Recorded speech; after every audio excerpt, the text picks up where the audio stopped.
I had a conversation with Megan on the way back from Paris.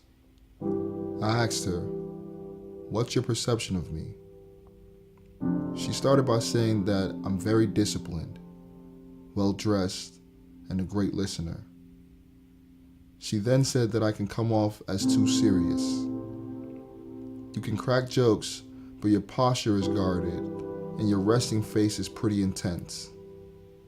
Pierre and I were scared of you before we knew who you were. Some of this I've heard before, and I know that it stems from my upbringing around two strict Nigerian parents. I remember my little brother and I sitting at the table with my dad. I'm 4 and he's 3.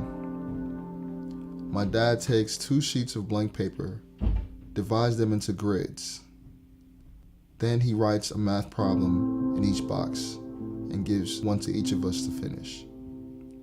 This is my first vivid memory. My next memory is pulling my first all-nighter at 5 years old, working on a poster for my first grade class.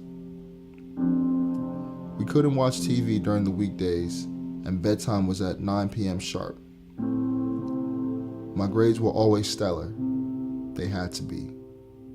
Excellence was the only option. My dad's voice still echoes. "Yeah, you got a 97, but where are the other 3 points?"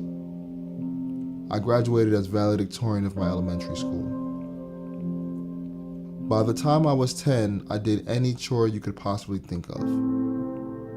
I ran to the grocery store to buy food, did laundry for the whole family, washed sinks full of dishes, and vacuumed the whole house. I felt like I had a part-time job, but I dare not complain. Respect, respect, respect. Nothing is valued more in Nigerian culture. Complaining is disrespectful, and disrespect leads to belts being drawn and faces being smacked.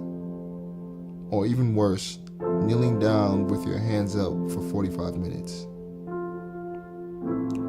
Beatings led to me being less confident in my voice. If I spoke less, I'd be beaten less. Right? Plus, I never felt like I had a voice anyway. Things looked great on the surface.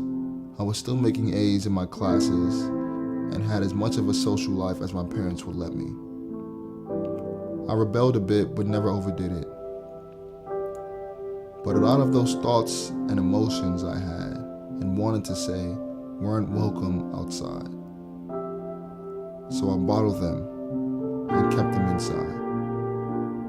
Now it's hard for me to communicate how I feel, but easy to channel my energy into work. The manifestation? I have a 4.0 GPA and lead 2 major organizations on campus. But I went through a breakup with my girlfriend a couple months ago. She says I wasn't emotionally available. My main priority for studying abroad was to open myself to having vulnerable experiences that would challenge me, help me grow. Many of those encounters came my way, but this particular one on the train, it led me to think about what people really think about me. You know, the Vincent after the grades and the leadership. Is he stuck up? Is he friendly? Does he only care about school and not building relationships? In our intercultural communication and leadership class, self-awareness is a topic that frequently came up in our conversations. Part of me doesn't want to change because I know the rigor it takes to get to where I want to be. But another part of me knows that shifting is necessary because having great relationships with the people I love and work with is essential for my well-being and for community in general. I'm aware of my flaws and I'm doing my best to be more open, more vulnerable, more available. But if I seem serious and emotionless sometimes, this is why.